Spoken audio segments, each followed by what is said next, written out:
So is that everything then? Yeah, I'll do the movie. Unless you're not who you say you are. What? That doesn't make any sense. That's exactly what someone who is hiding their identity would say. Maybe you're wearing a mask. Well, we do all wear masks, metaphorically speaking. That proves it. You're Jim Carrey. No, Jim Carrey didn't say that line. Yes, he did. Well, yeah, but not originally. He repeated it mockingly. Oh, that's a good point. I guess you're not Jim Carrey. I guess you're Bill Nye the Science Guy. He wasn't even in that movie. Then what's that guy's name? He had a game show with Jimmy Kimmel on Comedy Central. Adam Carolla? What? No, the Man Show wasn't a game show. Then what was it? Why are we having this meeting again? I forgot, but this mask I'm wearing is hurting my face. Mind if I take it off? No. That's better. Oh, hey, Ben Stein, what are you doing here? This was all an elaborate ruse to sell you eye drop medication.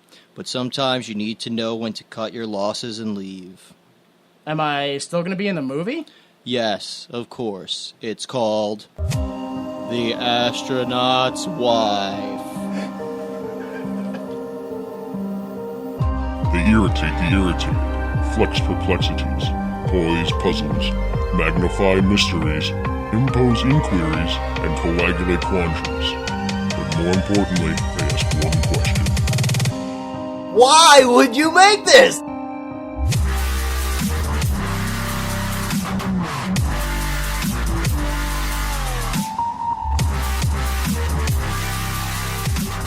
Hello, everyone. Welcome and thank you for listening. This is Why Would You Make This? The only movie review podcast where the last thing that matters is the movie. and it causes everyone to ask the question, why would you make That this? is astoundingly accurate. Yeah, Oh my God. yeah, I know. I'm kicking the shit out of us now. I am Jimmy Time. I'm joined by my co-host, Danny Money. How are you, sir? I'm doing fine, sir. Yourself? I'm hot. I assume people will hear the fans in the background. And not like the cheering, like, yeah, fan. Yeah, you can't hear though. They're No. too far away. They're further back. Yeah, in a cage. That voice was Jay Delta. How are you, sir? I'm pretty hot myself. It's only gonna get worse as the show goes on. I'm so sorry. Okay, so we watched The Astronaut's Wife, the sci-fi thriller wherein after an explosion in space. Wait. Oh, I'm sorry. It's a thriller? Yeah. You didn't. I've never felt suspended? thrilled No? or suspended. No. Yeah, I think those like 2 minutes at the end were supposed to be like the thrill part. Oh, of course. We always base the genre on the last 2 minutes. I forgot. It's a sci-fi with thriller music in it. Also, I know what song we're singing at the end of this now.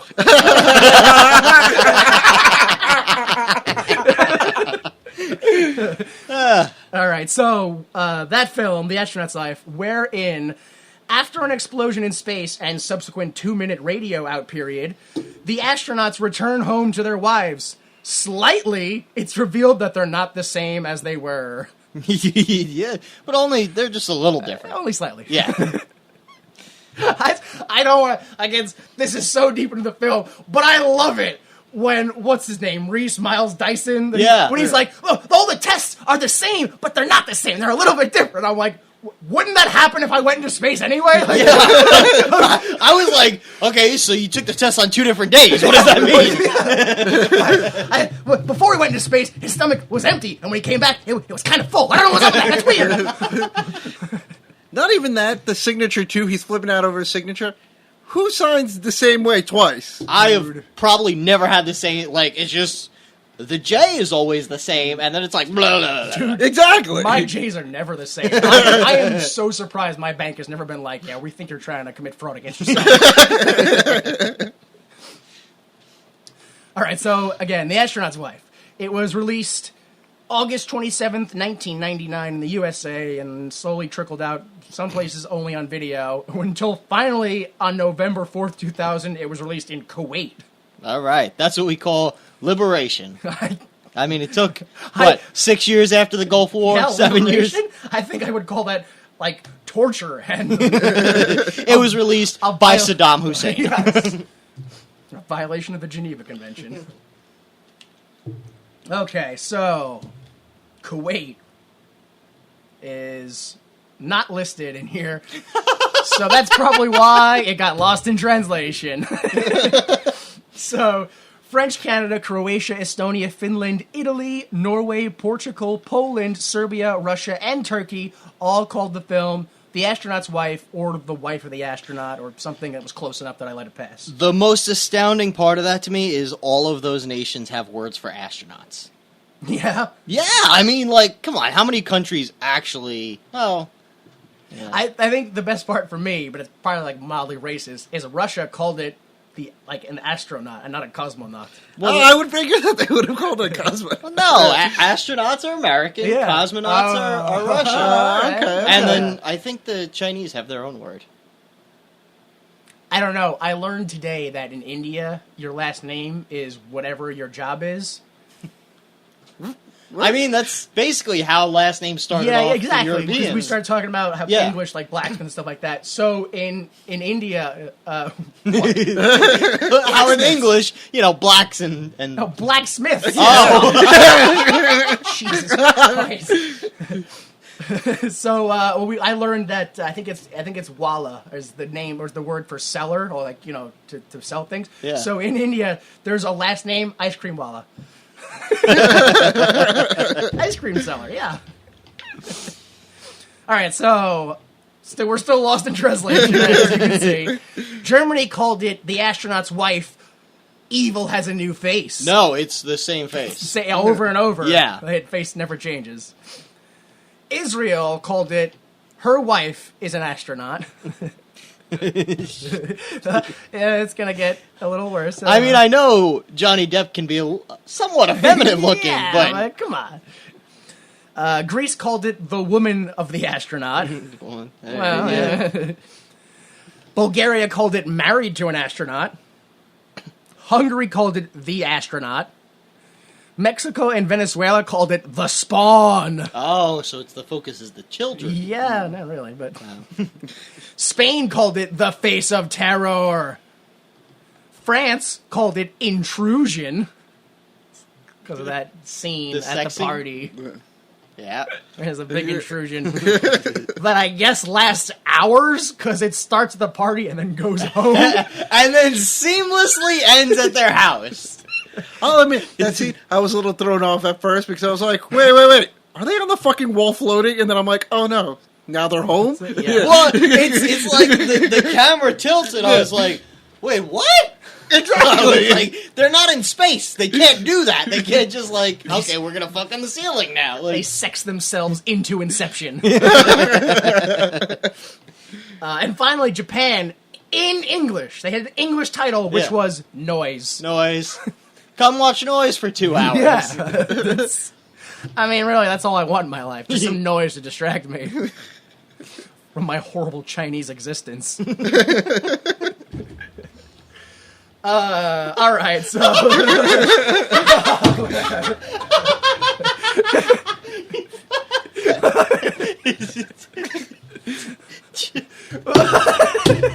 All right, easy, calm down now. All right. It's because it was Japan. Oh, all right. Oh, shit. All right.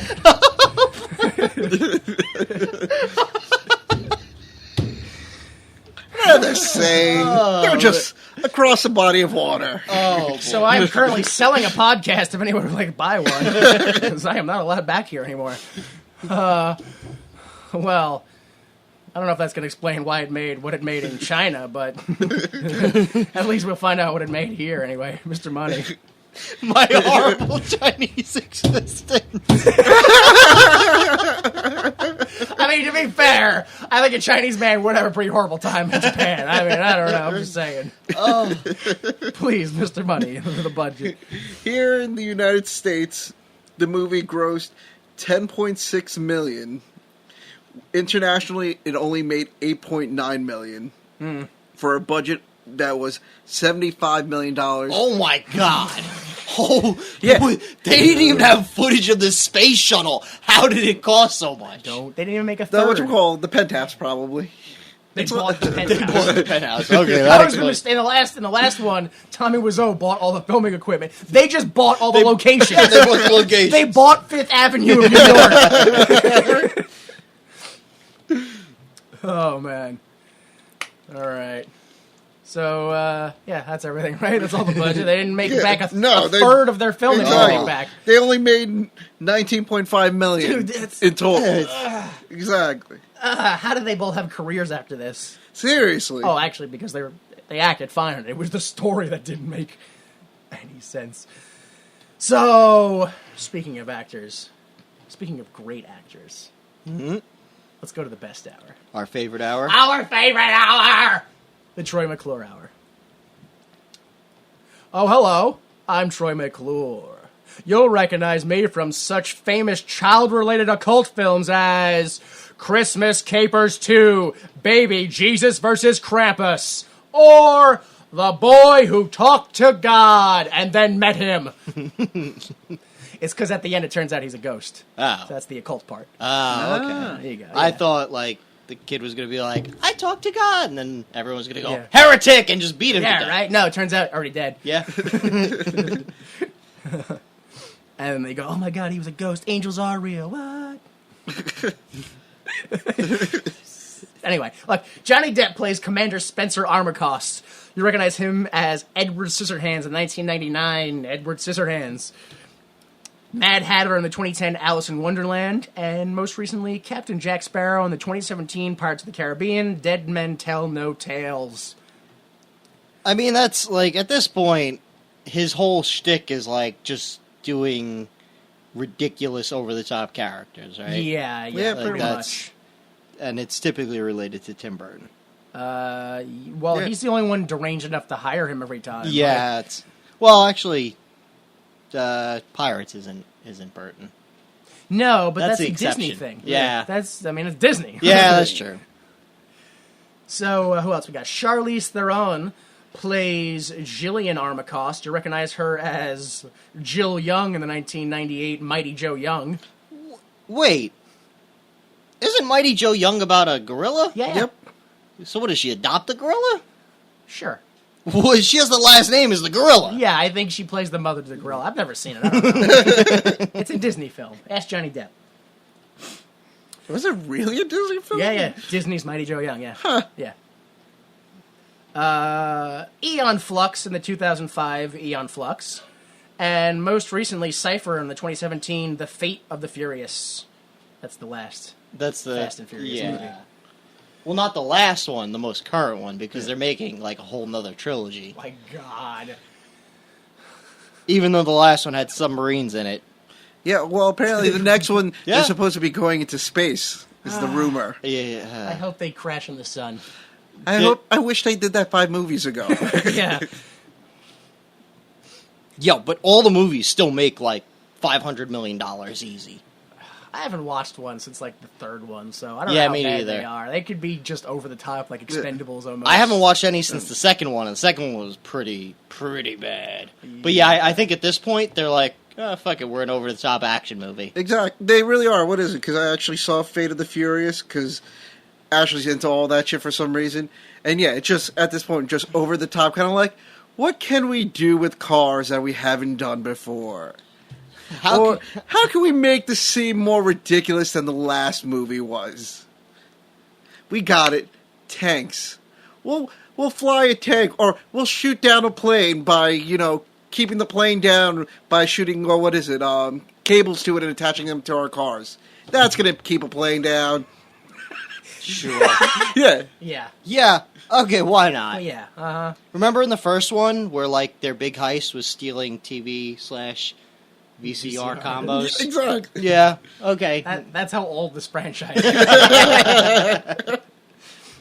So finally, Joe Morton plays Sherman Reese, NASA representative. That is the full title of his character. Sherman Reese, NASA representative. You'll recognize him, I really fucking hope you will, as Miles Dyson from the 1991 Terminator 2 Judgment Day. Henry Deacon from the 2006 television series Eureka. And Rowan Pope in the 2013 TV series Scandal. he will always just forever be Miles Dyson. Yeah. Like, there's no escaping it. No. That's exactly who he is. His dying scene is burned into my skull. Right? Yeah. Yes! That is the most traumatic. I was like, Dude. oh, like, that's how you die. You like, and then like, whoop, like, Yeah. I was like, oh, Like, I don't give a shit how many wars you were in. I saw a man die.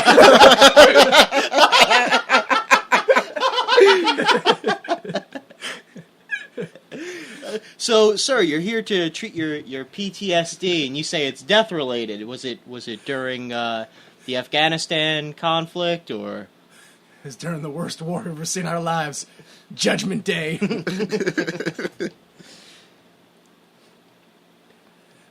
You can see the full cast and crew at imdb.com. So, you guys want to start the film? Yeah, I Sure. guess. I mean, I've already seen it like 7 times in the last 2 weeks. Dude, I watched it twice, and I was like, ugh. Actually, no. To be fair, I go, this is the greatest film ever! And then I go, ugh, this is so long and boring. And I go, this is the greatest film ever! They get to scenes where I go, this is so fucking bonkers. It's madness. Yeah. Like, yeah. I sort of understand it, but there's stuff I just don't understand. Like, I can't comprehend how they thought that anyone would comprehend what's going on. Yeah, I don't know. Like, does the wife have psychic powers? I don't know. I guess we'll figure out as we go through it. Yeah, Right? So, I want to say it's not really psychic powers as much as it's. Well, I guess it's a psychic link. Yeah. Yeah. So, Okay. Yeah. all right. Let's Sorry. let's start the film. Let's start the film.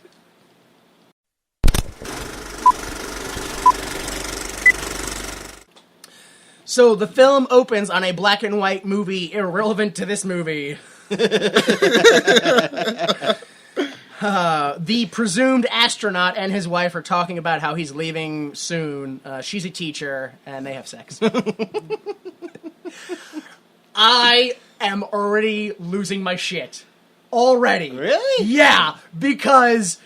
Well, and what happens in this scene is they're talking, and she's like, "Oh, by the way, when you get back, my class wants to meet you, so could you come to my, to the classroom?" And he's like, "I guess, if you're nice." And she's like, "How nice?"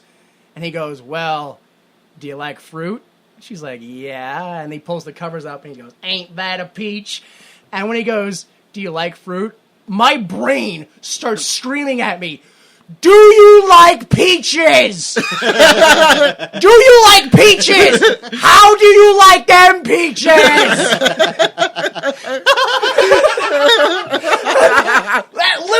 That's the first minute of the film, and I'm already like, "Ah! Ah!" So we immediately, from the sex, jump to the ship takes off. The NASA shuttle or whatever it is. I'm not familiar with all that. It's probably not a shuttle or whatever. So it's definitely the shuttle, because later on we see the external view of the shuttle where she has the psychic vision of the aliens, whatever. Okay. So it's a shuttle, but it's like, isn't that shit free? Like, can't you just get, like, hey, NASA, can we have that footage of that launch? Like, they didn't even show footage of a shuttle. We got a little clip of, like, the rockets, and then it, like, cuts. And then later on, too, when it lands, we get, like, 1995 Flight Simulator. Yes. Let alone, too, I thought that when they send a rocket into space, it's like kind of like in the middle of the nowhere, but it makes it seem like, oh yeah, it's like down the road because, the glass is shaking. Yeah, the rocket goes off and you see Jillian in the house and the glass physically shakes, like, way more than I'm comfortable with. Yeah. Like, okay, how, like, you live next door to the base? Because that doesn't seem safe at all. Yeah. I mean, later on, like in the movie, I think literally that's how it is. Like, wherever the fence for NASA ends is her backyard fence. Yeah. Oh, he just climbs the fence to go to work. It's like that episode of The Simpsons. I was thinking just that too. Oh, hey, Dad. Yeah. What was that? Was that the Stonecutters episode? Yes. Yes. Wow. Yeah. So yeah, ship takes off. We go to school. That's what rocket ships sound like. We go to school, and Mrs. Armacost, the wife/teacher, makes her students stereotype states based on their agriculture. What? She's kindergarten teacher? Sure. I think she's like Yeah, a like kindergarten. first grade, maybe. Like, really? That's what you teach your kids in kindergarten? Where do peaches come from? What do we have in Florida? Oranges, yeah! It's like, wow. I'm more baffled by the fact that she has a kindergarten or first grader as her personal secretary. Yeah, that was so weird. Because then she gets a phone call, and an 8-year-old walks in, and he's like, you have a phone call? I'm like, why is he answering the phone? Yeah, exactly. What's up through it all? It's just an 8-year-old with, like, glasses and high heels, like, there's a call for you online, too! He's a boy. Yeah. We don't judge We're here. not judge, but it's still a little... the shoes don't fit him. That's the weird part of it. They're adult shoes. It's clearly his mom's high heels. Yeah. So, yeah, she gets a phone call from her husband in space, and he's like, look up. And she's like, yeah, I'm looking up. There's all that, Earth between us. Whole atmosphere, not Earth. Yeah, Okay. and in these first 10 minutes, all I get from it is that apparently Johnny Depp's character, all he's obsessed with is sex because he's just like, yeah, it's nice. What you wearing? Yeah. Yeah. And, like, my man has no personality except he southern loves draw? Oh. pussy. Yeah. Yeah. A southern draw, and he loves pussy. He's a That's southern it. puss hound. That's all he's got. Hey, baby, I'm calling you from up in space, so you got that pussy ready for me? That's basically the phone call. Well, what you going there? You going hunting? You gonna bring your bloodhound? Yeah. That's it. That's the whole joke. You all knew where I was going with it. And I'm feeling lazy today, so. Yes. Today I'm feeling lazy. All right, so at home, the wife talks to the sister, and her sister complains about how they get different types of men when they both grew up in the same upbringing, because I guess that's the only factor involved in getting a well-off husband. Yeah. She continues to shit-talk her own boyfriend by comparing him to her sister's husband. And already I'm like, I don't like anybody in this film. They see a news report about the astronauts, but they don't hear it. And then they knock at the door. It's Sherman Reese from NASA, and he's like, Mrs. Armacost, I want you to come with me. Excuse me, Sherman Reese, NASA representative. NASA representative, yeah. You show that man respect. NASA representative. He's like, would you please come with me? But the sister finds a news report, and they're like, come look. And they're like, oh, there was an explosion, and some shit happened, and I don't know what's going on. Is my husband dead? And he's like, I don't know. She's like, you take me to someone who knows. And I'm like, That's what he was here the for. only thing he's trying to do. He's done one thing since you've seen his face, and now you're demanding he do. Mr. Armacost, I need you to come with me. No, I'm not coming with me, but let me come with you. What? Yeah, that is an accurate description of this scene. So at NASA, the wives of both astronauts comfort each other before they learn that their husbands are alive. Well, they comfort each other by going, they're dead, I know it. They gotta be dead. They wouldn't bring us here if they weren't dead.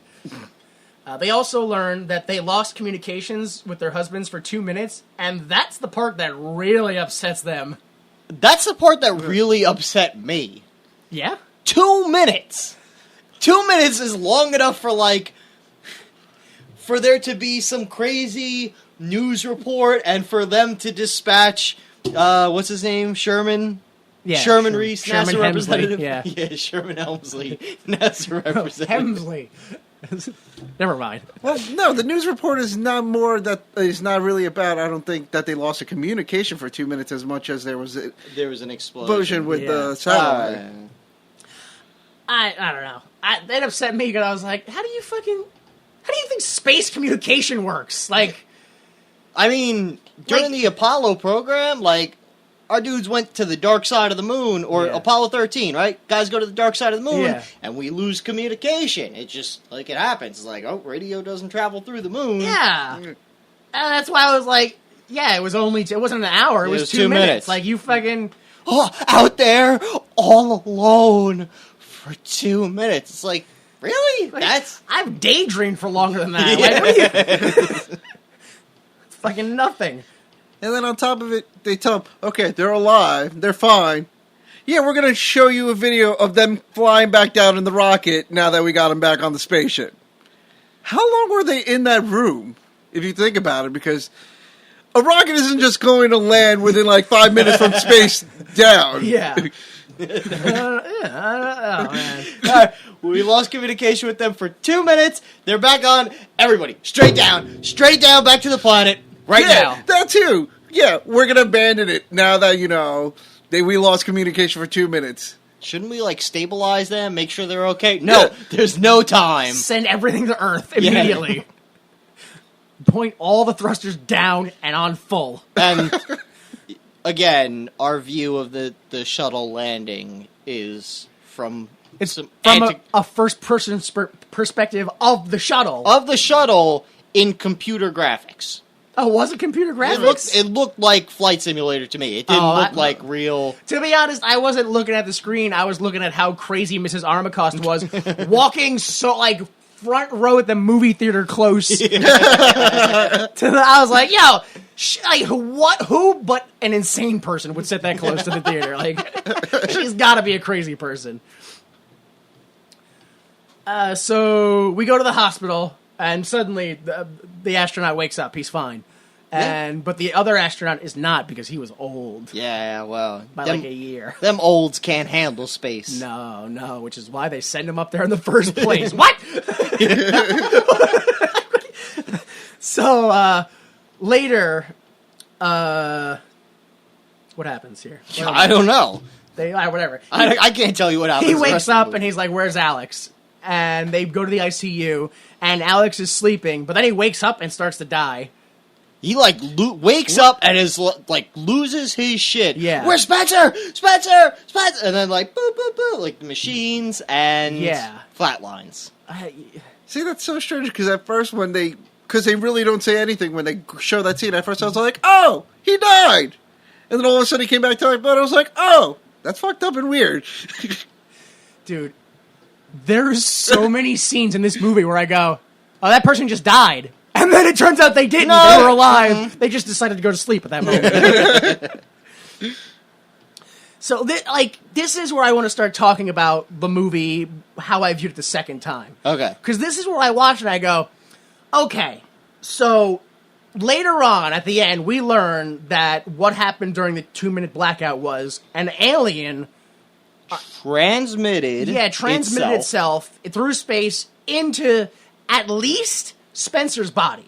Yes. Is there an alien in the other one's body? Yes. So there's 2 aliens. 2 aliens. So where's the first alien go later on in the film when this astronaut dies? Nowhere. I think it dies with the host in that one. Because my thought was that the reason he aggressively kisses her at the party was his way to go from his body into her body. Yeah, but then the wife kills herself, and if an alien wouldn't. See, that's why I don't understand any of what's happening in that regard. And because in my mind, at this point, the alien is already in Alex, because that's why he freaks out. Yeah. Because then he freaks out, can't find Spencer, finds him, realizes everything is okay, and then smiles because the alien realizes, you're an alien too. Oh, son, we did this shit. It worked. Yeah. That's what hit the Alex freaking out. It's the alien. I want to say, coming to life. It was dormant in the body. Yeah. And then the heartbeat started to get irregular, and it came to life, and, Alex died almost. It's like the alien woke up in his brain kind of thing, yeah. So, but that, I'm just trying to figure out where that other alien went. The only thing I can think is when he died by his brain exploding, dies of a massive stroke. Sure. The alien is just trapped, it's just dead. But later on, because Spencer dies due to electricity, the alien is able to somehow travel through the electricity. That's the closest I can get to an explanation. I don't like that makes sense. I'm buying it. So, I guess. I mean, it's still insane because later on, when the alien, spoiler alert, fuck you, end of the movie. Yeah, absolutely. When Spencer's alien gets into Jillian, like, shouldn't that have 100% electrocuted her? Because we literally see electricity traveling through that alien, which is now made of electricity and water as it flies into her eyeball. Yeah, I just want to say that us spoiling the end of the movie, not the craziest part of this film. Yeah. There's so much insane shit that finding out that all the things that are happening are real is not the craziest part. Yeah. So we go to another part of the hospital, and Jill wheels her husband out of the hospital as he he recalls a phone call he had with the president. It's all lies. Everything he says is lies. He's like, I told the president I was going to spank his butt if he ever did that thing again, and blah, blah. And then she's like, you want to tell me what really happened? And I was like, I told him, what are you wearing? And then he made a funny noise and hang out. And I was like, none of this is true. Nothing. He's only lying to his wife so far. We go to, I don't know what this is, like some American photo op where the astronauts are there, their families are there, there's a giant American flag, there's bleachers, there's photographers. I don't know, it's some photo op thing. Alex's wife is talking to Jill. Her name's Natalie, but we don't learn that until later. About how it's so super weird that their husbands never casually mention that time they died in space. And she being Jillian, should also think it's weird that her husband doesn't do it either. And then tries to manipulate her into thinking it's weird. It's like, you don't think this totally possibly traumatic, even though I don't think 2 minutes is all that traumatic? Yeah, I don't. So, did they, lose oxygen for 2 minutes? I don't think so. No, they just lost communication. They just, because they're screaming the whole time on tape, so it's... They got plenty of oxygen. Did we lose oxygen? Let me see. Ah! Ah! Ah! No, it's still there! Ah! This is quite a scream. It's literally one of those where it's like, oh, I gotta change the batteries to this communicator to NASA. It's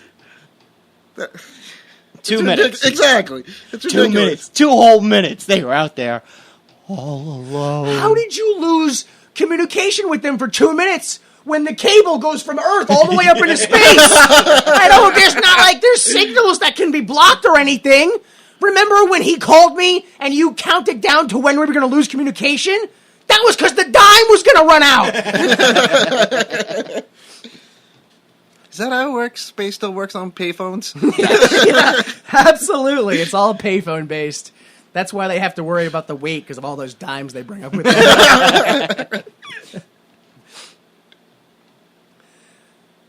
I have to point this out. Every single scene, there is zero indication of how much time has passed. Oh my god. Yeah. So literally, Jill and the wife going, isn't it weird that they don't talk about that time they died? Could be the next day. It's like... Out of the... Yeah. It could be the next day. It could be later that same day. They got out of NASA. All right, guys. Well, everyone should know you're fine. Let's go to the photo op. It could be decades after it happened. I don't know. Yeah, that's like... Spoiler alert again. When Reese tells Jill that the other woman was pregnant, and he's like, "Oh yeah, it must have happened right as soon as he got home because the babies were 3 weeks she was 3 weeks pregnant." I was like, "Wait." Did she say weeks or was it months? I think weeks. Oh, okay. But I was still just like, wait. There was 3 weeks in between when they got home and when he died. Yeah. What the fuck? They made it seem like it was literally like 3 days later. We're having a party for them, and now he died. Yeah, but see, even she's 3 weeks pregnant. Yeah. A guy was dying in the ICU. He's not capable of fucking the second he gets out of the hospital. So there's recovery time, and then personal. I don't know if my heart can take having sex right now. Let's give me another day, honey. I'm nervous. No, but then the alien took over and was like, "Who cares about this body? Let's go for it." I don't like how much sense you're making. I told you, I watched this movie many times. I know. I had to pick out all the intricacies to make it make sense. It's like they don't. Every time something didn't make sense in this film, I thought back to all the other shitty films we watched where they had to put an explanation of the plot in the front of the film so people knew what was going on. And the whole time I'm going, man, I really wish this film had one of those. Because I don't know what the hell's going on. I still don't know the astronaut's name in this movie. I still haven't learned it. It is Spencer. Spencer, yeah. But I don't learn it. Oh, yeah, no, I don't. Until You don't way find out. in the film when. Oh my god, yeah. When she gets raped and she starts screaming his name. Yeah. Oh my god, that's terrible. Okay, so the astronauts, both of them, get job offers in New York, but you only learn about Spencer, I think. As an executive, but the wife doubts his abilities, and he's like, but will you move with me to New York? And she's like, And Reese watches both astronauts from a distance. We go to school with Jill, and a kid that clearly does not get enough attention at home goes off on a space tirade. That kid he has no parental guidance at all. Oh, look. Does he go into space? When he goes into space, does he use a space gun in space? And when he's in space, does he shoot a space gun out at space? And I like space. What about space at your space? Kid, where are your parents? Yeah! Oh, my God. You only eat canned food, kid, don't you? Cold. Yeah, no, there's no microwave there. So we go to a party, which is in a tent at the end of a runway. Yeah, it's a NASA party. Yeah, That's where they have them. Yeah, the runways for all the rockets that take off. Very drunk people poorly sing the Frank Sinatra song My Way. Actually, I don't know if it's an original song by him, but whatever. Are they supposed to be like his fellow astronauts? See, I'm like, I think that's supposed to be like his crew, Yeah. but I don't know because we never saw anything in space or like we never even got the like everybody strapped in on the shuttle. Yeah. I'm ready for takeoff. No, never got any of that. We lost communication with your husband for 2 minutes, but the rest of the crew was doing fine inside the shuttle. They just didn't want to talk about him. I'll give you that because I wasn't sure because the way he reacted to it, kind of like, you guys read me good. Yeah. But then at the same time, as you watch Seymour, you're just like, wait. Are they part of the crew? Yeah. Or are they just some random singers? I have no idea who these people are. I want to point out that in other countries like Singapore, if you sing My Way in karaoke bars, they'll stab you over it. Really? Because that's their fucking song, and you don't know how to sing that fucking song. I'll kill you. Don't you sing my song. It's my song. I sing my way. I'll kill you. Ah! So everyone parties, happy fun times, until Jillian noticed that Alex and his wife are arguing. He forces a kiss on her and then has a massive heart attack while bleeding from the eyes and mouth. That's what it looked like to me. It looked like a massive heart attack because the wife hits him and then he clutches his chest and then runs away bleeding from the eyes and mouth. Yeah. He had a heart attack into an Ebola fit. I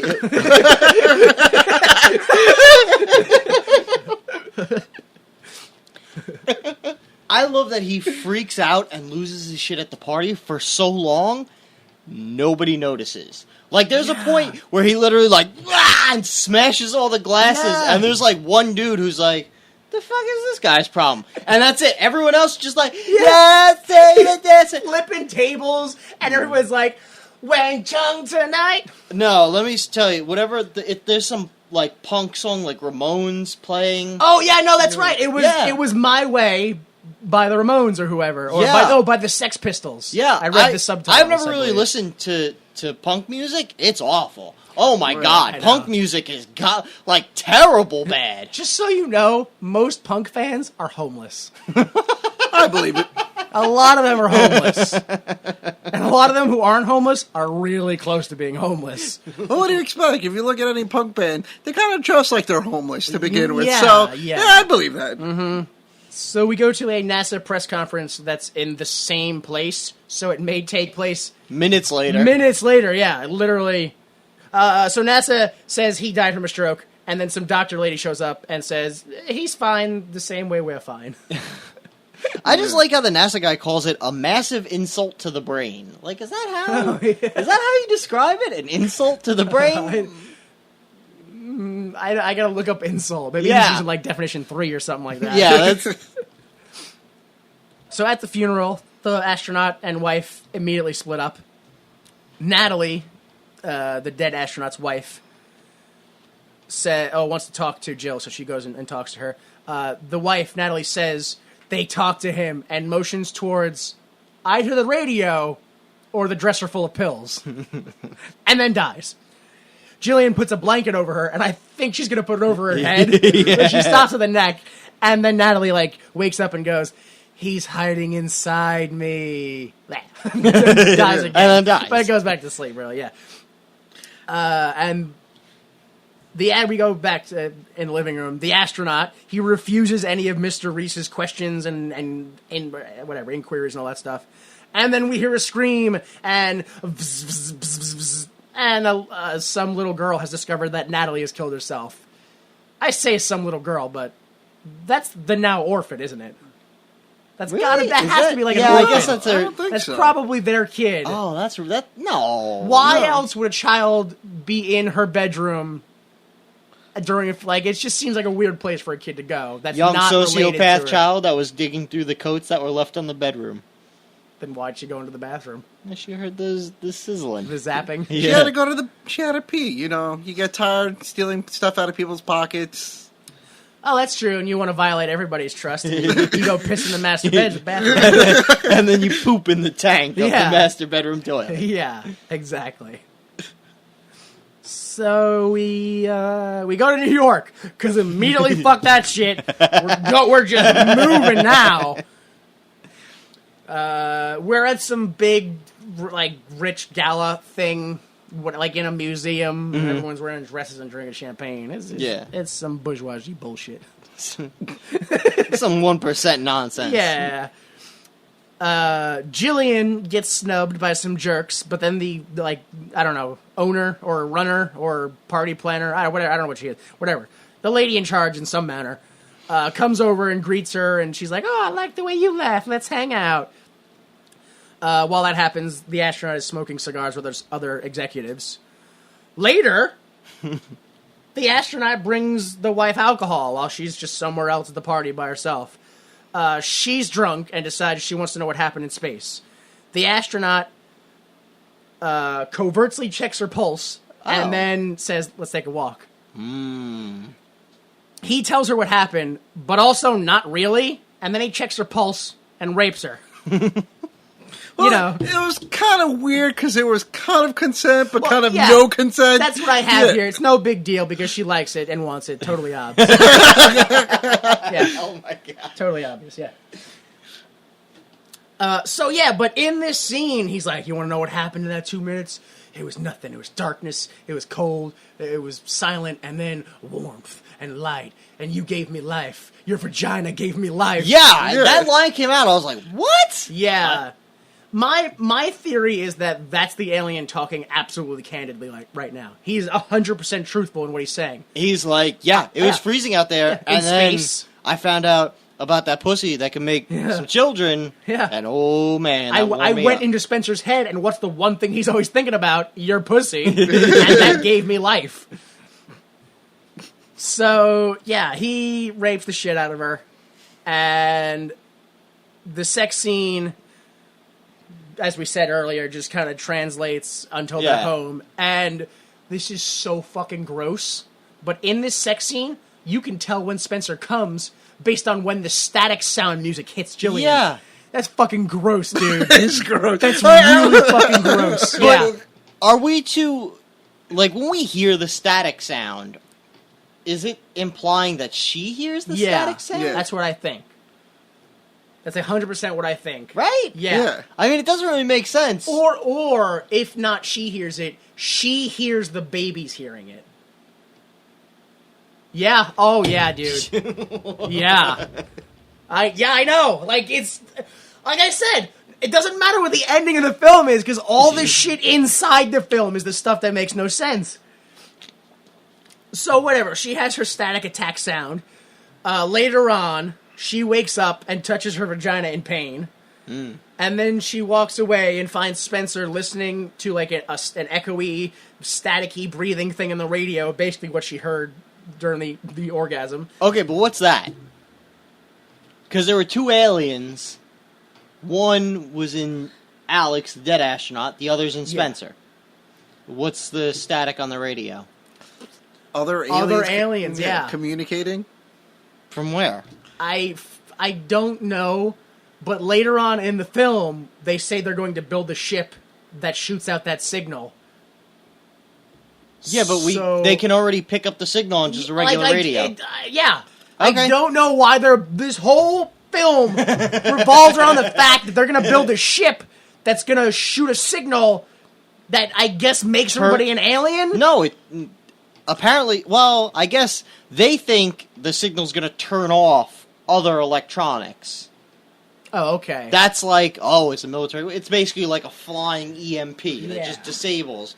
All right, but I guess the real secret is that instead of doing that, it transmits aliens into people? I don't understand if the alien is an actual alien or if it's a recording of, like, a virus of an alien. Like the movie Virus. Yeah. Another shitty film that we've already done, yeah. What is it with the 90s and aliens being static electricity? Because science is hard, dude. Okay, so yeah, they... he's like, it's nothing. There's nothing on the radio. Don't worry about it. Also, my bad for the rape thing. Let's go to bed.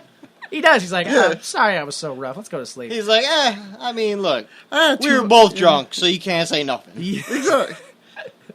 I was drunk too, so it doesn't matter how hard I did it. You didn't get consent either from me.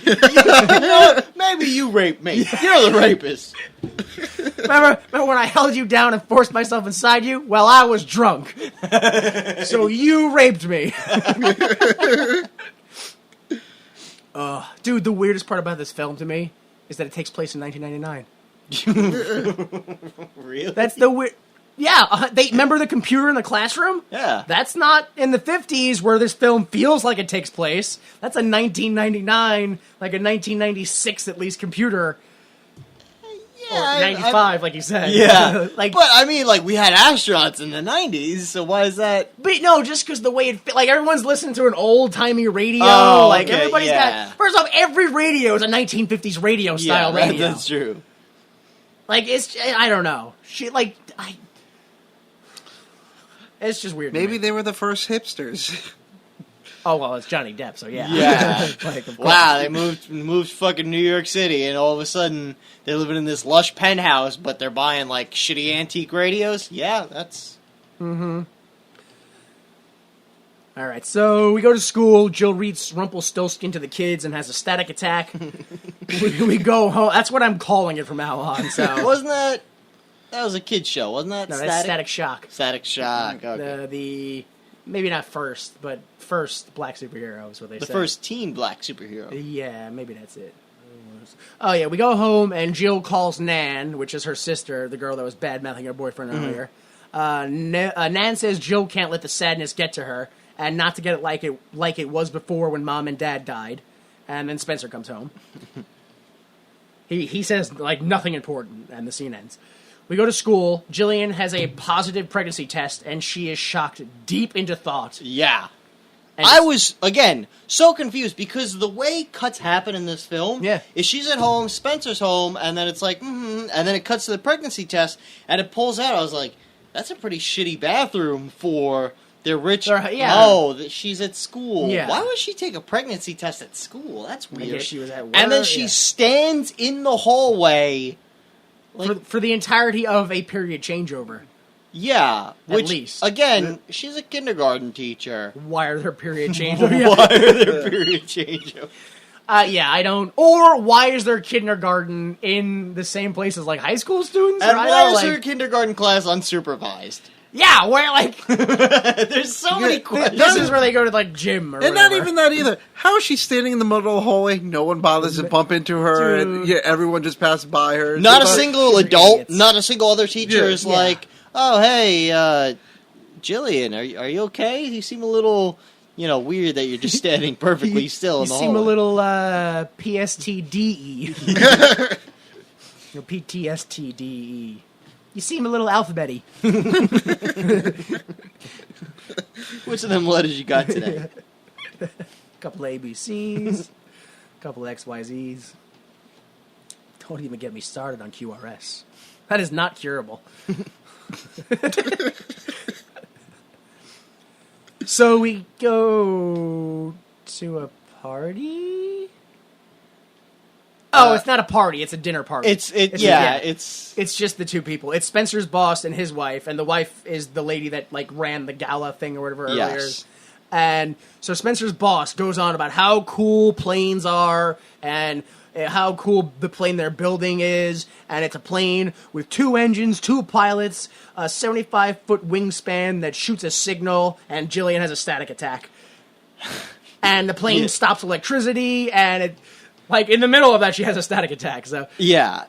But at this point is where I realize, okay, so the aliens' plan is to build a plane, blah, blah, blah, blah, blah. Yeah. Right? But that means the aliens' plan relied solely on the fact of once they came home or retired from being an astronaut, they'd be able to get an engineering job with an aerospace manufacturer. The alien has full faith in the U.S. economy. Which, based on what we know, is a poor mistake. Oh, boy. When that alien gets out of college with all that debt, it's in for some bad news. Yeah. Double debt. 2 twins. Oh, fuck. So the hosts get called away to say goodnight to their child. And my first thought was, so you abandoned your child right now. Yeah. That's exactly so the kid didn't eat dinner. yeah, no fucking dinner for the kid. Jillian tells Spencer that she's pregnant. So we go... Well, oh, sorry. She doesn't quite tell him as he just stares at her and is like, there's something you're hiding from me. No, Yeah. there's nothing. No, there's something. No. And then it's like, she says no, and that's a yes. Because he's like, really? And she's like, No, she takes his hand and puts it on her stomach. Oh, Yeah, okay. I didn't notice that until the second time. Yeah, it was... Yeah. So we go to the doctor, and a German lady doctor that looks like David Bowie gives a sonogram to Jillian. Dude, yes. like if Doesn't you look like David. Yeah. if you meet that lady later on and she goes, "I'm not David Bowie," you have enough evidence to go false. Yeah. You are David Bowie, lady. So it turns out it's twins, and yay! Later, Here's a number for a support group. yeah. It's going to be some serious shit. Seriously, what better way to be like, yeah, you're pretty fucked at this point. Here's a whole bunch of people who are fucked also. Like, that is the worst. Congratulations! But, this is a support group. Oh, so you're telling me this is a bad thing? Yeah. Like, what? Oh, you won the lottery? Here's your support group. No. False. What? You just got your dream job? Here's your support group. No. So, we're still at the doctor's. Jillian tells the doctor that she has had full-blown hallucinations, including out-of-body experiences. Although, she doesn't say that. She goes, there's something you should know, doctor. A while back, I had a bad time. Yeah. Well, the way she phrases, after my mom and dad died, I had a bad time. And any reasonable doctor would go, okay, and? Yeah. It's like, when she said, I had a bad time, I was like, dude, we all get some bad weed every now and then. Fuck, there's no reason to go all dead on us about it. Okay, so, it's super serious. Jillian's like, no, I used to see other people dead, myself dead, and Spencer's the only one that got me through it. I was like, that's not okay. This isn't... lady, I'm a baby doctor.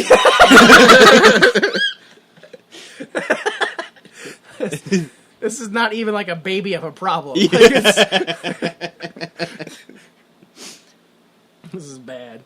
So we go home, and Jillian dreams of the funeral where she saw Natalie die, but instead it's her that committed suicide in the tub or shower. Yeah. She wakes up, and Spencer gives her a bath. Yeah, that happens. I don't know. That's just... That's how you deal with someone once they wake up. You go, yeah, let's get in the bath. You had a nightmare. Let me just give you a sponge bath for no reason. It's a reminder of the home. I'll give you a sponge bath. So we go into the bathroom, and they talk about how their kids are going to be pilots, and he pretends to wash her hair. Because he goes, put your head back, let me wash your hair. And she puts her head back, and he just kind of brushes her bangs, which don't exist, by the way, brushes her bangs out of the way of her forehead, and the scene ends. That's it. That's him washing her hair. He just, let me wash your hair, moves her bangs aside and spits in her face. Like, the way he washed her hair, if you would have told me that Charlize Theron is actually bald and that was a wig, I'd go, oh yeah, of course, that makes sense. That's why they couldn't get the hair wet. Because it would have disintegrated. It's made of paper, guys. It's made of paper mache.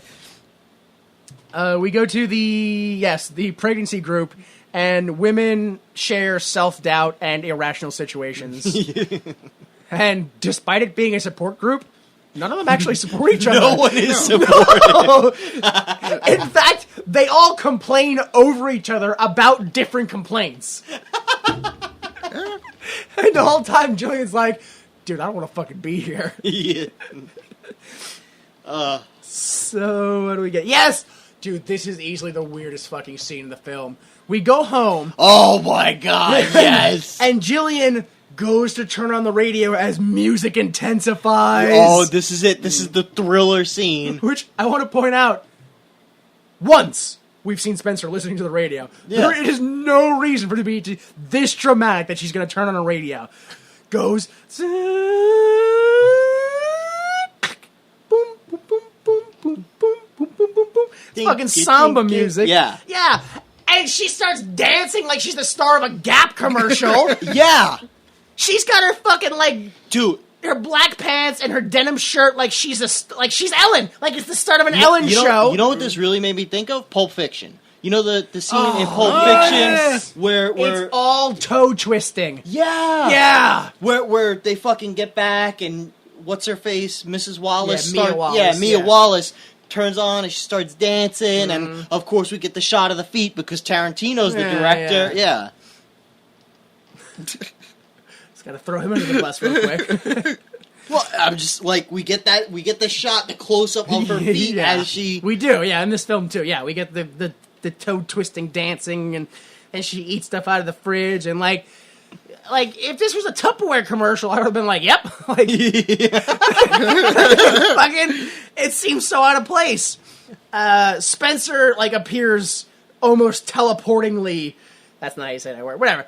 Almost as if he teleported behind the fridge door as it closes, and then Jillian demands that Spencer get the pie, and they have sex. And the fucking creepiest part of the entire movie. And if it's what I think it is, all women need to listen to this right now. I don't know. Oh, okay, maybe not. She says, "Are you ready for the three of Yep, us?" that's the part. Yeah. And I was like, "Ugh, No. like, no, I'm leaving. Goodbye." Like, I get what it is you're trying to say, but also pedophilia. yeah. Oh my god. Like, you just made me think of the fact that I'm gonna go and touch my babies with my dick. Like, no. Like, I don't think that like, that's a major disconnect between men and women, where if a woman goes, oh, that's a cute baby, people go, thank you. But if a man goes, that's a cute baby, people go, police! Like, it's not okay. You're not allowed to be alone in a room with a child. Yeah, as a like, man. It's not okay. As a man, if you're walking through, any public space, like you're with your girlfriend or whatever, girlfriend, she's like, oh, look at that adorable kid. And she smiles at the kid smiles back. It's great. That's it. You smile at the kid, oh my god, fucking lock this guy up. Yeah. And make him put on pants. Now it's a fucking con game. Oh, I see the woman comes in, softens us up, and then you come in and go, how much to fuck the kid? So, what? I mean, it's a realization I've had before, but with how quick this movie jumps from murder to sex, I'm pretty sure all women have a danger fetish. Like, it's pretty obvious to me. We go to the second strangest scene in this movie. Where it's like a kid's baby store, like a maternity store, like Is that what it was? like a Kids R Us, maybe something like that. I couldn't tell where they had just the pictures of kids' Yeah. faces hanging. Is that what the place was? Yeah. All right, well, sure, why not? Oh, yes. Jill passes by a Down syndrome child. I saw it. I was like, oh, look at that. That's not the right way to phrase I saw the situation. Yeah, oh, okay. Look, it's one of them. Yeah. Oh, look at that. Look at that situation, what you don't see every day. And a very disheveled Mr. Reese walks up to Jillian and puts her hand on her belly. Or excuse me, puts his hand on her belly. And then Mr. Reese asks Jillian questions about Spencer, but it turns out he doesn't work for NASA anymore, so none of the questions are good. And like we said earlier, they're like, oh, we took these tests, and they're similar, but they're not the same.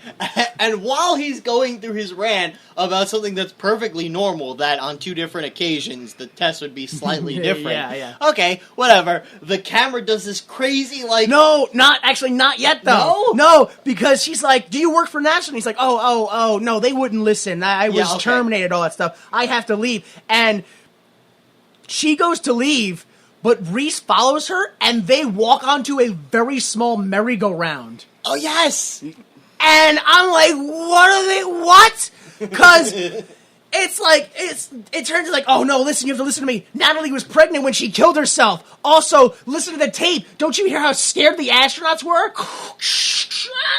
There must have been something out there. There had to be some unidentified object in space. Tell me, do you believe your husband is still your husband, Mr. Ironclaws? Is your husband still your husband? 6 inches from children on merry-go-kart. Like, they're right there. They're talking about suicide and, like, child death, and the kids are right there. Listen, they'll eventually find out. Better now than later. Life is hard. I guess so, yeah. Sometimes you don't want alien babies, so you gotta take your own life. Right. What a tough lesson to learn. Hard lesson, dude. Wow. Woof. All right, welcome to the first day of kindergarten. Yeah. Lesson 1. Bullies might punch you in the face. This is how it'll feel.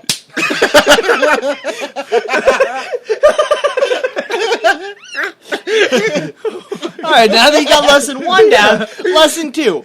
If you're an astronaut, sometimes an alien will infest your body. Now, you may go down and get your wife pregnant. If you are the wife and you become pregnant with the alien children, you may or may not have to electrocute yourself in a stand-up shower.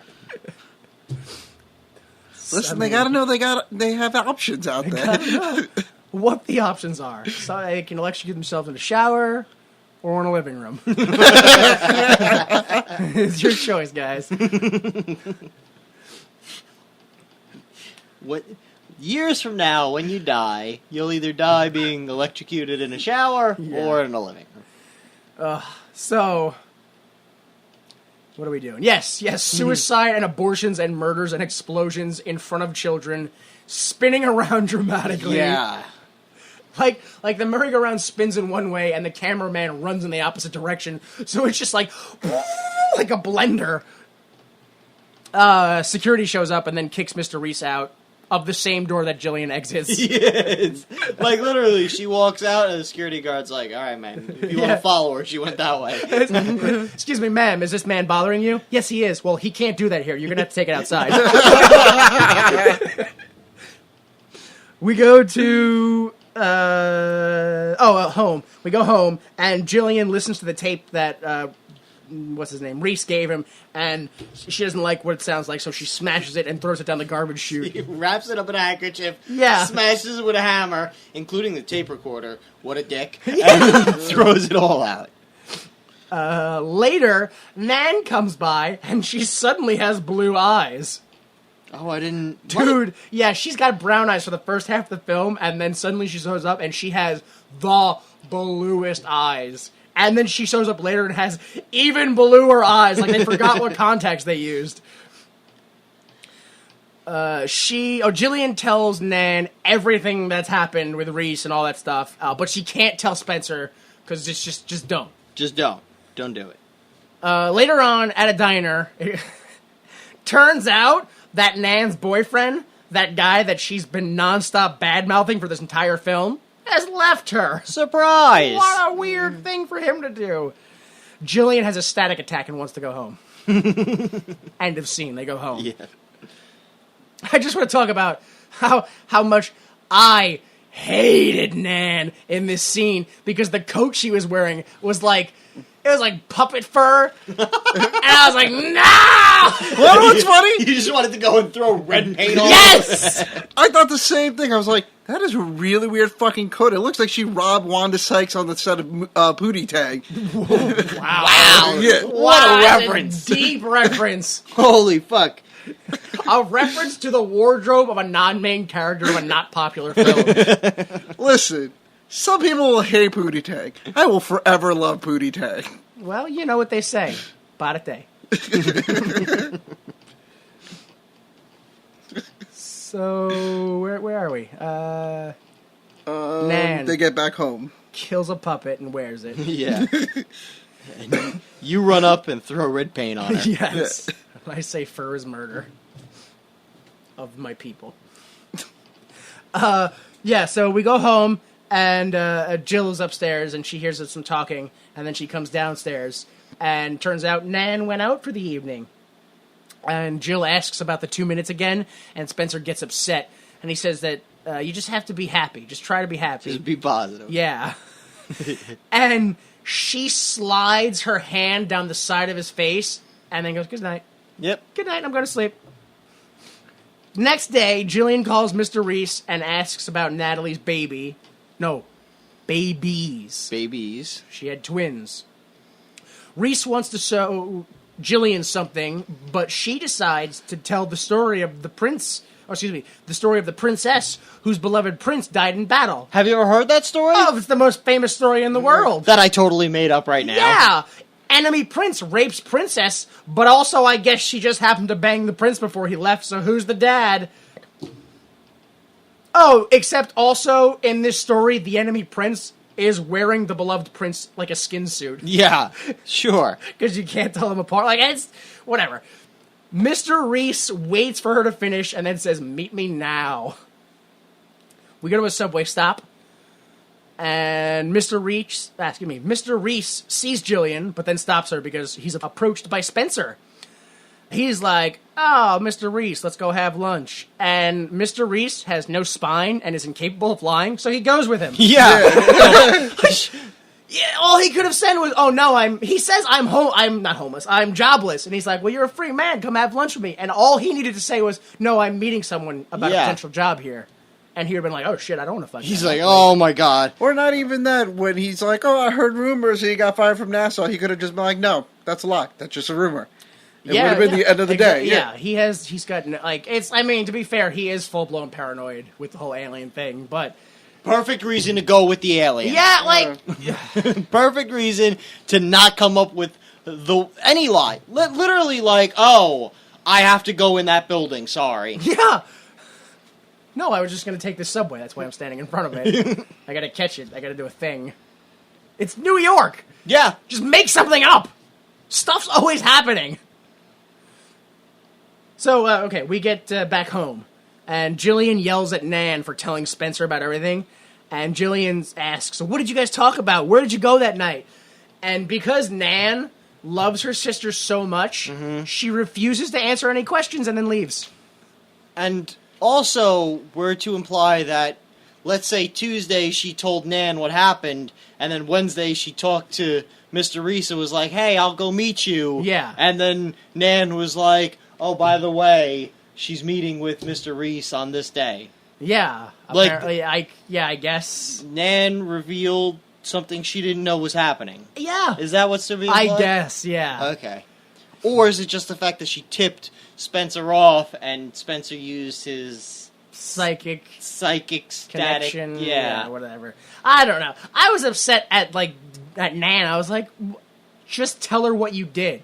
Yeah. Like, why is it, how much heroin did you fuck? Because I don't understand, what is you trying to hide from her? That was the day I went out and bought her birthday present. She can't know. I'll let her think she's having a full-blown delusion.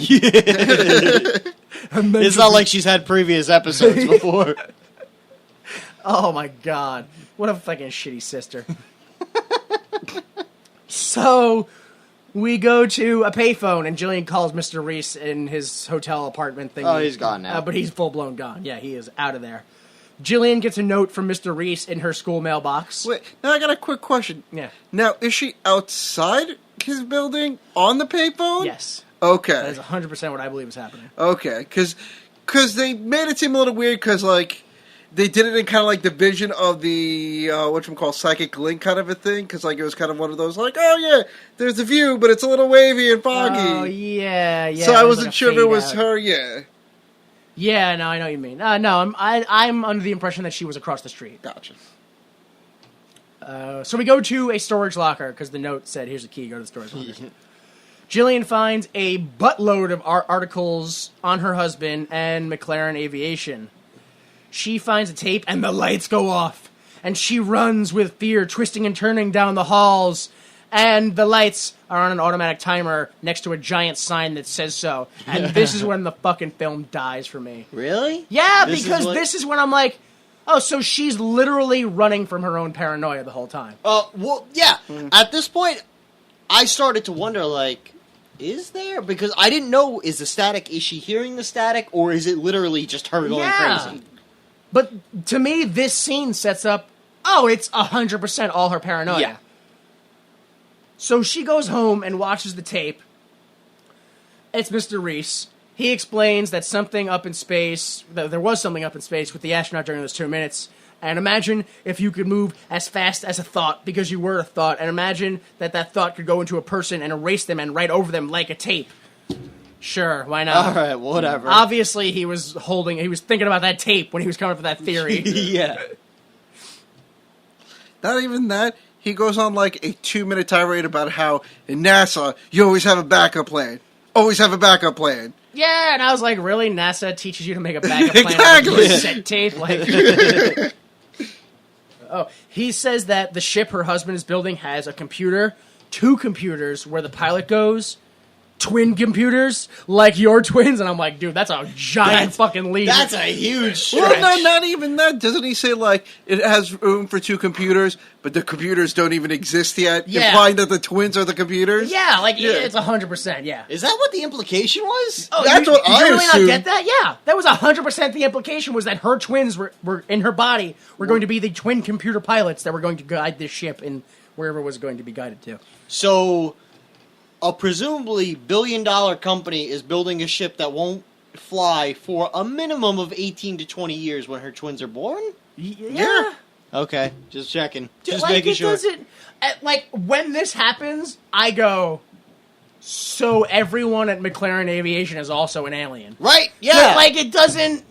Who asked them to build that ship? Who came up with the idea for the static weapon? Like, just any of that.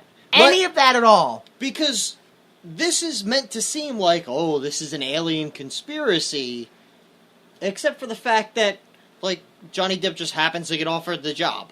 Yeah. To a company that just happens to be building a plane. That just happens to emit a magic static weapon. Like, yeah, like, everything just... Well, I get... Like, there's no logic to... Yeah, fuck Okay. it. Fuck the whole... Like, it's... Unless the alien really thinks that humans are dumb and don't know how planes work, because a couple of scenes later, he mentions, because I think she asks him about how the plane's going, and he's like, oh man, over there at McLaren's, they got a lot of smart engineers who know what they're doing over there. Yeah, he says I'm barely even doing anything. Yeah, so, like... So what are you doing? Yeah... Plus, he's an astronaut. Why would he be... Bill, yeah, what does he know about astrophysics or, like, aerodynamics or any of that? He's guided it once. Because I'm still presuming that this plane is going to go into space. It's full of aliens. It's going to go into space somehow. Oh, no, I assumed that it was... I assumed it was emitting the sonic wave either to destroy humans or emit aliens, but I can't really figure out which. Yeah, I thought that the thing... My thought was that they were told it's going to stop electricity, but really it's just going to infect everybody with the alien. Okay, but here's the thing. People don't just get infected by the alien because it's established that, like, there's an alien in Spencer. Spencer gets killed, and that alien goes into Jillian. Yeah. she doesn't get infected by, like, it doesn't multiply and spread into her. Like, yeah, it bangs her, and I guess the kids are going to be infested with aliens, but that's not.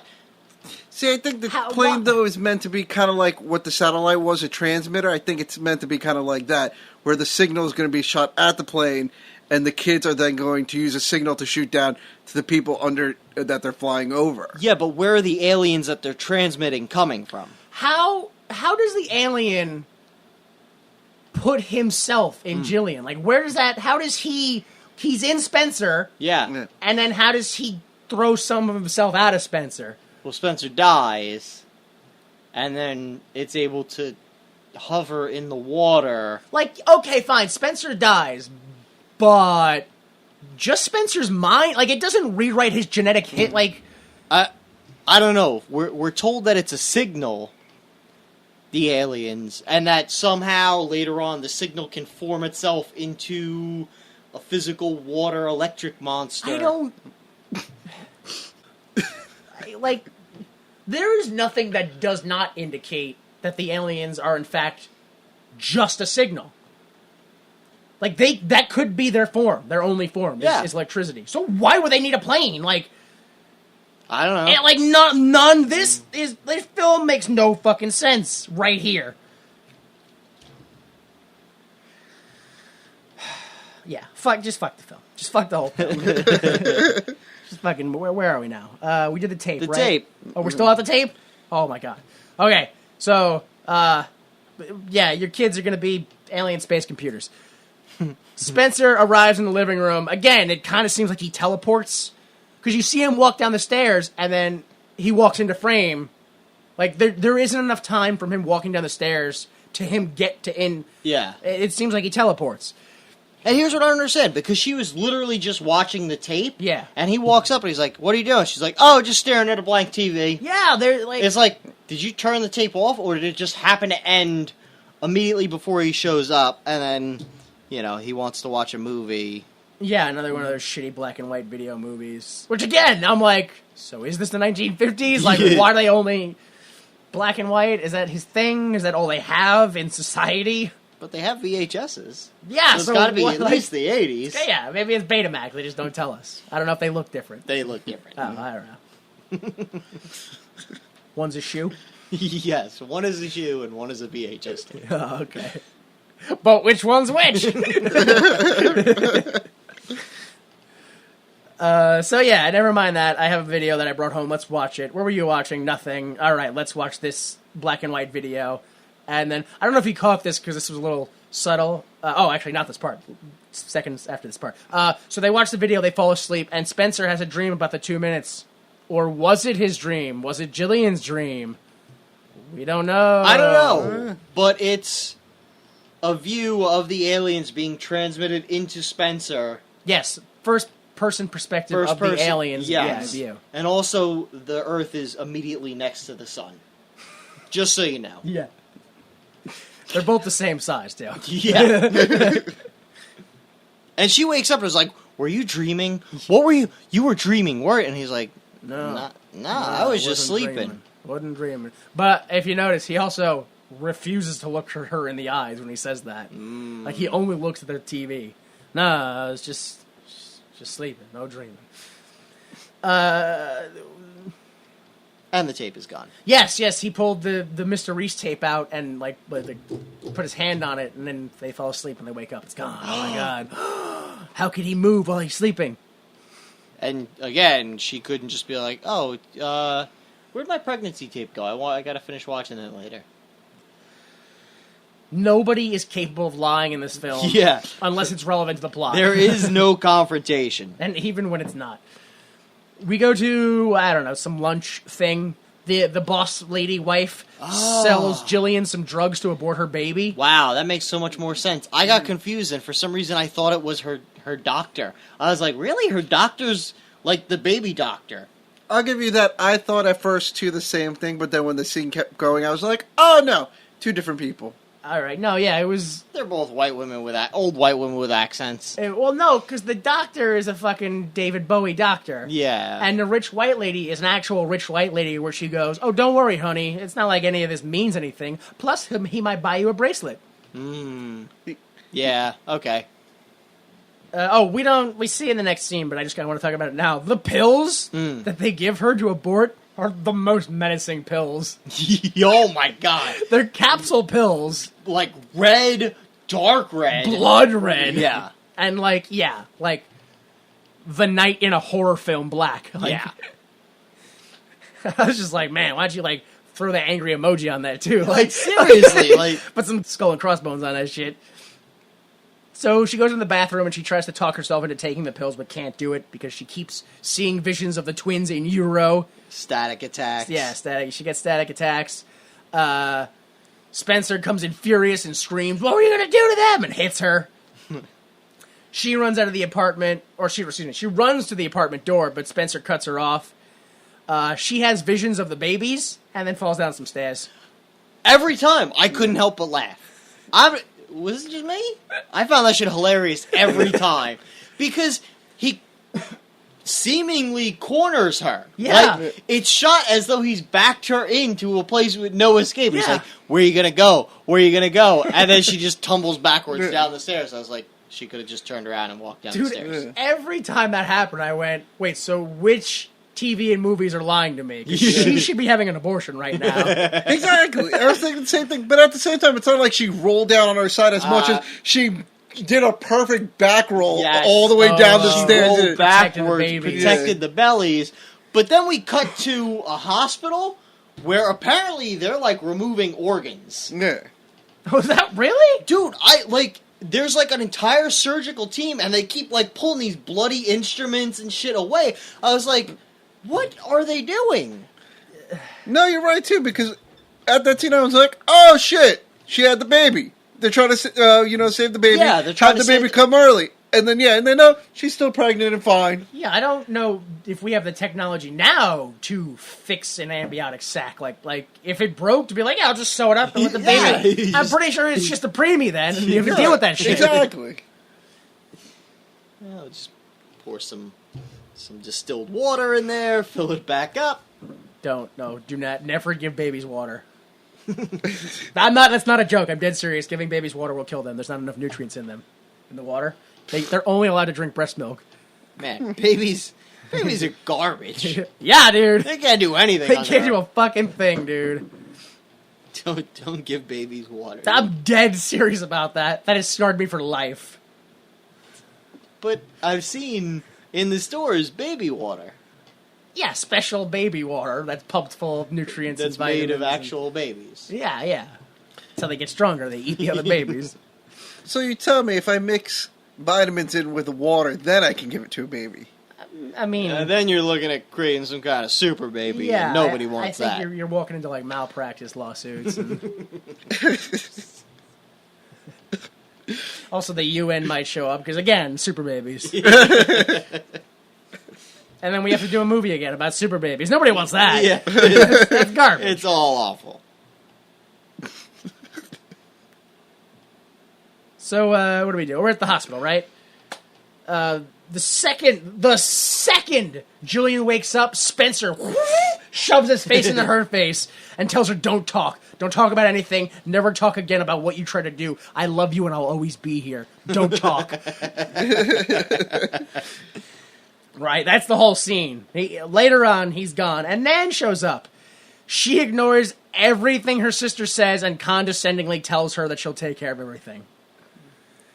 I full-blown fucking hate Nan right now. I mean, this movie basically says, if you've ever been crazy, don't even try to be normal, because everyone's just going to always treat you it's- like you're crazy. You're stigmatized forever, yeah. Yep. So, Jillian says Spencer is hiding inside me. Nan gets disgusted, and then Jill falls asleep. That's what happens. Yes. Later on, Spencer arrives again. Nan's gone at this point. And asks, "What do you think they do to her, or what do they think? What do you think they do to you if they knew what you thought?" And she's like, "They locked me up." And he goes, "They chain you to the wall." And again, I go, What year is this? Is this the 1950s or 1990s? The 1700s. Yeah. Chain that witch to the wall. She's having thoughts. Chain her to the wall. So yeah, no, we're gonna get through this together. Me and you, we're gonna be a team and get through this together. And Spencer puts his hand on Jill's vagina and says, "I live here. We're one now." But the obsession with the vagina, that's still... that's pretty normal. Yeah, that's based on what we've seen of Spencer? The only reason I'm sticking it out still. Yeah. That's it.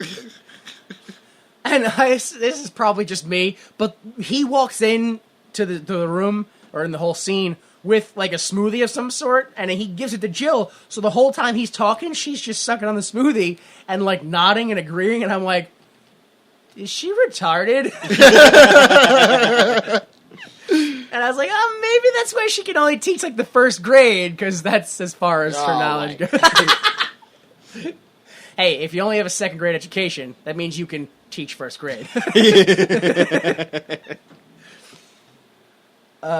So, yeah, we go to a dream, and Nan asks Spencer why he has Sherman Reese's bag, and also, who is Spencer? Like, who are you, dude? Spencer screams a static attack in Nan's ear, and she bleeds from everywhere and dies. But then Spencer sees the dream and closes the door. Yeah. Like I said, it's a fucking wacky movie. At the hospital, Jill wakes up, leaves the hospital just as Spencer arrived, but he feels her leave and follows her. She takes a taxi cab, but Spencer follows in his own cab. She abandons the cab at a red light and takes the subway. I just want to mention that I had the subtitles on at one point, Yeah. and when she leaves the cab and the guy yells at her, it just says screams in native language. And I don't know why that got me. Come on, they could have asked the guy what language he was speaking. Like, They could have literally just been like, hey, does anybody know what language that is? Like, I'm gonna do that to fuck with subtitles now. Is get an ethnic guy, but make him scream in a language that isn't his. You, mom! Yes, you! Why are you running away? Don't do that! Why Please get back here. You owe me money for the cab. Ching now. make it happen. I just did. You were there. You're part of it. So she's in the subway, and she has visions of the subway from the first perspective of the subway, Yeah. intercut with scenes from every scene in the movie so far. Yes. Mostly the rape scene. A lot of rape scene and a lot of train tunnel. Yes. And also some Mr. Reese. Yeah. Now, two questions. Yeah. A, either how long did she fall asleep on this train with this lady staring at her? Or B, do they have a really big misconception on how long it takes to get across Manhattan? Yeah, I don't know. Did you catch this? Do you know what he's talking about? Well, isn't it like nighttime or... She wakes up from a dream, goes outside, takes a cab in the night, Yeah. goes down to the subway, has a hallucination or whatever, Yep. and then comes up into Washington Square Park. It's got to be at least 8 a.m. Yeah. Like, it's not even like, oh, daybreak must have just happened. No, that was hours ago. And it's Washington Square Park and it's empty. You know, right? Yeah. Yeah, so she goes into Washington Square Park, and of course, Spencer's like just there waiting. It was just her and that one lady riding the train back and forth. Dude, what was that lady's deal? Well, eventually, like, you don't have any place to go. You just hang out on the subway, ride it back and forth. You see this other bitch, and then it becomes like, I'm staying here longer than her. It's just a matter of pride. Matter of homeless pride. This is my car. I was thinking the same. You gotta get out of this. This is my car. You're not allowed in here. Get out of my home. So yeah, she runs home and barricades the door, and Spencer is like inches behind her. He's stalking her like the Terminator. Yeah. Like it's Which, our aliens don't know how to run, because he's literally like 10 feet from her, and he's just like, yeah, continue running. I'll just casually stroll down behind you. I don't... He seems to have some sort of a weird psychic connection with her, wherein she stays asleep on the subway all night, but he still knows where she's going. Yeah. But also, he doesn't have a psychic connection with her, wherein that later on, she can trap and trick him. I think maybe he can, like, track the twins, the babies? Like, maybe they admit? Yeah, I guess, but it, like... But how did he know Sherman Reese was gonna be, like... Got me. I don't know. It doesn't, none of it... Nan told him, Why even did though he- she didn't know. Why, how did the babies tell him that the tape wasn't a real tape and to be suspicious about it? Oh, yeah, maybe. Like, and also, what's the time span of this movie? Because for, like, the first, like, 3 months, a baby's like a little peanut. Like... Yeah. And these babies are, like, full-on, you know, third trimester. Yeah, the time frame of birth is not checked by the researchers in this film at all. The researchers in this film. Yep. They're Well, alien makes babies. sense. They don't follow our rules. Oh, sure. Doctors wouldn't find that bizarre. It's like, well, ma'am, you were pregnant yesterday, and you're due next Thursday. Totally normal. Happens. Typical liberal baby. Yeah. I don't know. So at home, Jillian checks for Nan, but she's not there. Jillian turns on a faucet and gets a radio. Spencer barges his way in and sees the overflowing water in the living room kitchen thing that they have. Wait. Did she already have the dream where Nan dies? Yeah, the hospital. Oh, okay, yeah, That's right. why she left the hospital. Yeah, all right. My bad. Yeah. So he walks in. Jill's threatening to plug in the radio, which is in the sink, which is overflowing with water. So electrocution, obviously. Jill asks Spencer, "Who are you?" And he says, "I'm the only one that cares. I'm the one that's been there since start." And then she sees the scars on his hand where Nan gripped really tight and made him bleed. And she's like, "Oh my God, you did it. You killed me." And he's like, "Yep. I killed your husband, and then I fucked his wife." And I was like, really? You're just going to give up like Yeah. that? Like, all right, fine. I guess the movie's over now, huh? Well, at this point, I think the writers were like, well, things haven't been clear. I think he's just got to say... Right. Right. One guy Okay. who was also the director. So much explained.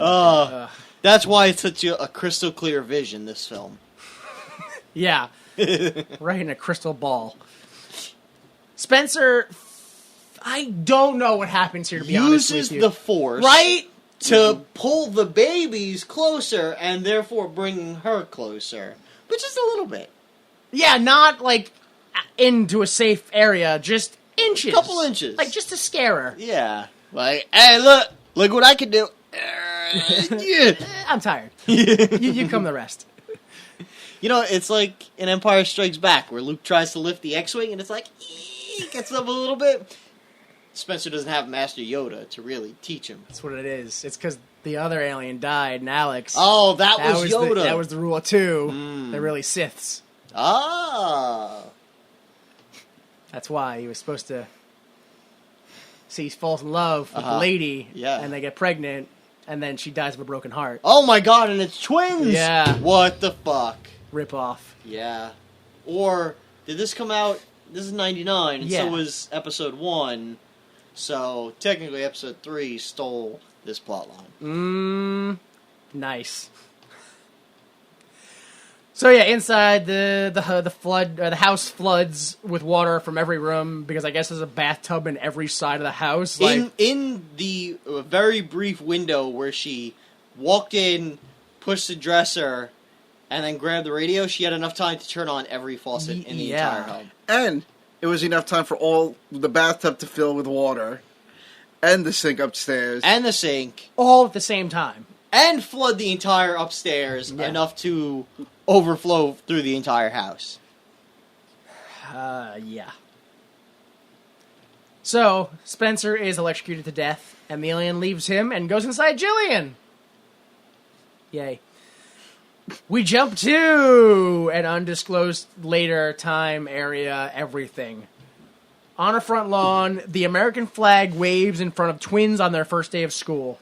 And some lady I've never seen before with red hair kisses them goodbye and hugs her new husband and says that they're going to be pilots just like their father. And he's like, I'm their stepfather. And he goes, no, you're their father now. You're their father. I was honestly, like, when they showed her, I was so confused the first time. I was like, who is that? I honestly thought she, like, you'd have to show it to me in order for me to name her, but I thought she was a different actress. Like, an actress I recognized.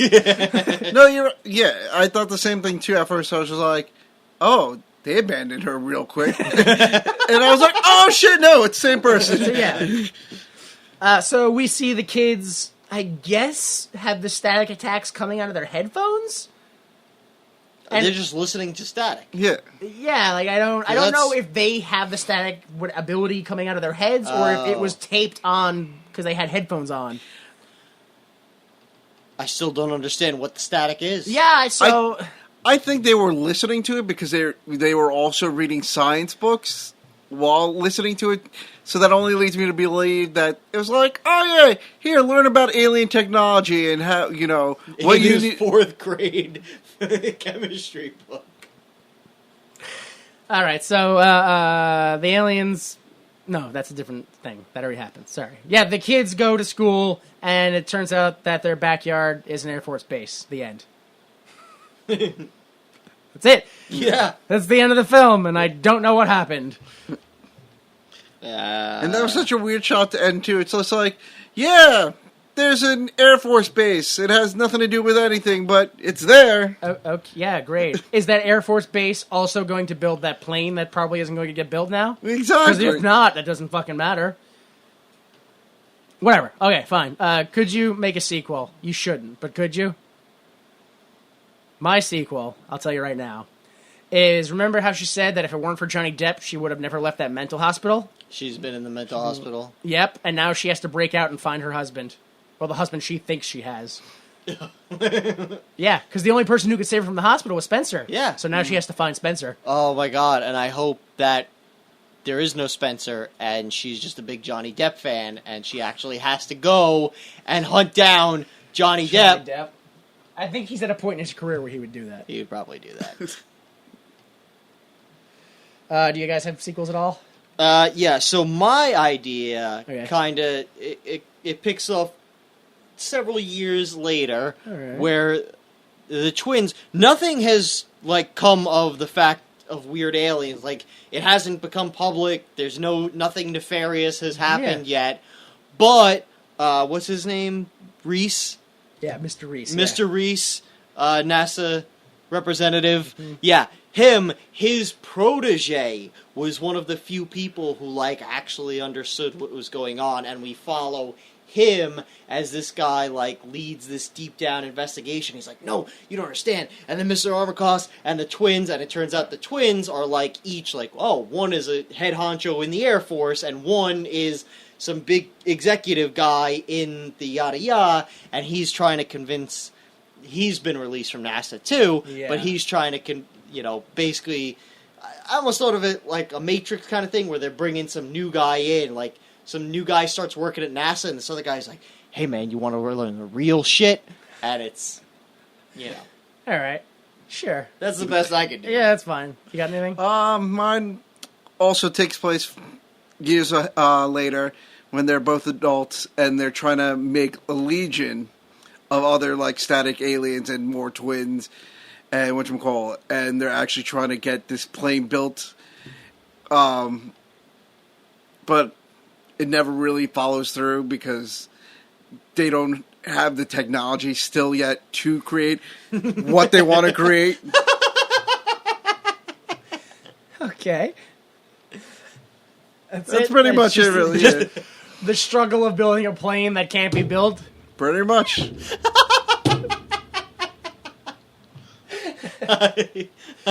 Yeah, that is an appropriate sequel for this film. It makes no sense. It sounds like garbage.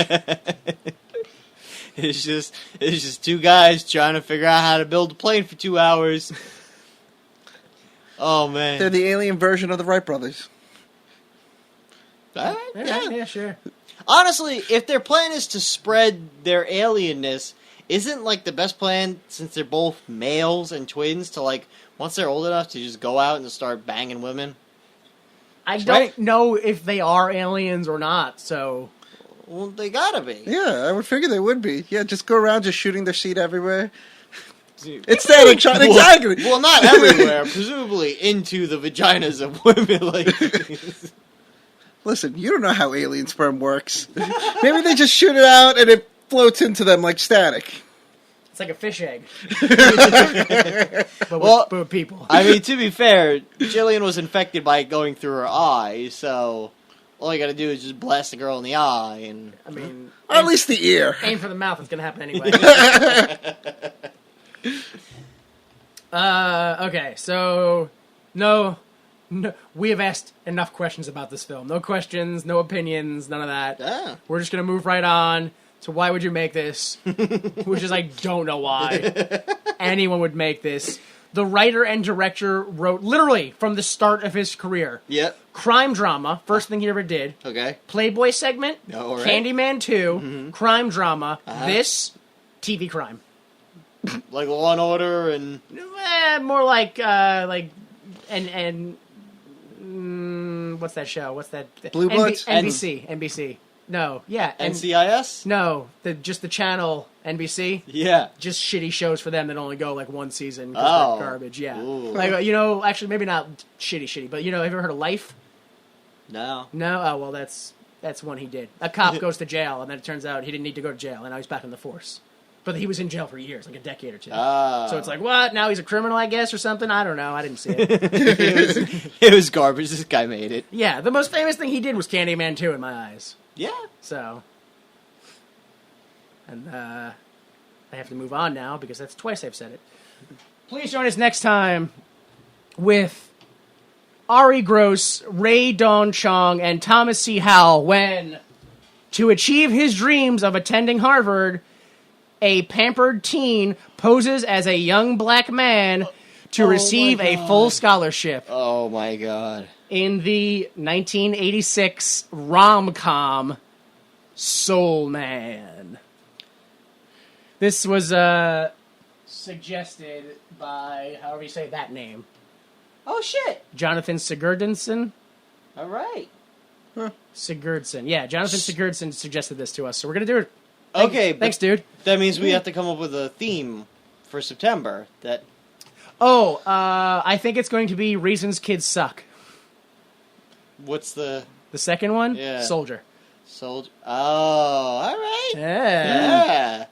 Suddenly I'm a genius, huh? Yeah. All right. They're not supposed to know that. Shh. Forget that. Forget that. All that. Cut that out of your memories. We'll put in a new person and erase that part like a tape. Yeah. That was awful. Why did I do that? Please join us next time for Soul Man and VictoryProWrestling.com. Right? Victory Pro Wrestling is still the same. It's October 28th. Oh, except Sean asked me if I wanted to do his show this Saturday. I didn't get back to him. Whatever. It was for veterans. Dude, they don't need to... That, literally, Yeah. Monday I went, I guess BPW is having an event? Oh, they posted about it? On Monday, for the first time ever. And then BSK went, so am I on the show? On Facebook. Sean didn't tell anybody about this shit. You know who's advertised? White girl. That's it. That she was the only one on the card. Oh, my God. That's phenomenal. I was looking in the group text, and everyone was like, you guys going to the show Saturday? And I just assumed they meant some other show. Like, you guys going to Creative Pro or blah, blah, blah? I think Tibbs is also advertised. I don't know if... Like Wednesday or Thursday. Or no, today's Wednesday. So then, yesterday, I guess, I think they advertised him, like, in a post. Not like, it's just like, so Tibbs will be there. Oh, my God. Yeah, I literally found out days ago. Wow. Yeah. So, I guess there's one this Saturday. They're not going to see that. But you're not going to see There's that. no way they're gonna so see that. The October 28th is probably the next one. Yeah, flip to October. Yeah, 8th or 1st. October 28th. There will be a costume contest where the winning fan in a costume gets something. Maybe cash, maybe just a pat on the back. I don't know, but I'll be there on the show. I will win the costume contest by showing up dressed as a fan. Yeah. So, technicality, I win. It's a fan costume. I'm in a fan costume, I win. None of these costumes are fan costumes. How could they win a fan costume contest? That's solid logic. It is. It's better than the Halloween joke I did last time. All right, so, VictorProWrestling.com. Also, please go to www.ymt.com, where you can listen to or download episodes for free. There's other places, too, like Libsyn and stuff like that. You can also find us on iTunes and Google Play. We also have a YouTube that has puppet clips and stuff like that, and we're putting more stuff up there every time we claim we're putting stuff up there.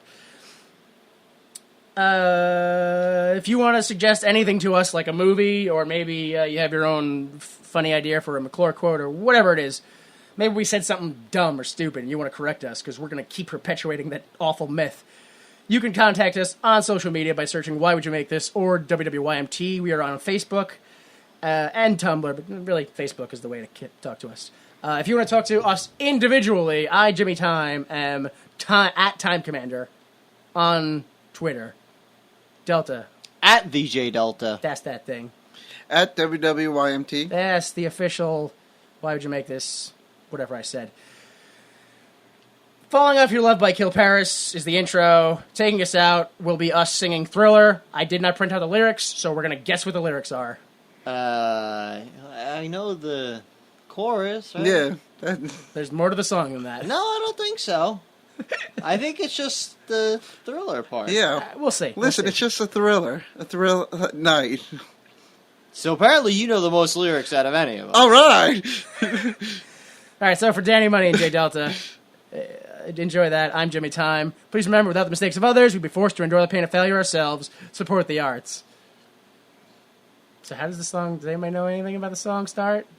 I remember the music video started with like a bit, and then he turned I into... remember it's like Yeah. ba-doom doom doom doom doom ba-doom ba-doom doom doom doom doom ba-doom ba-doom doom doom doom doom ba-doom ba-doom doom doom doom doom ba-doom, and then that's all I know. And then you go, and this is Thriller.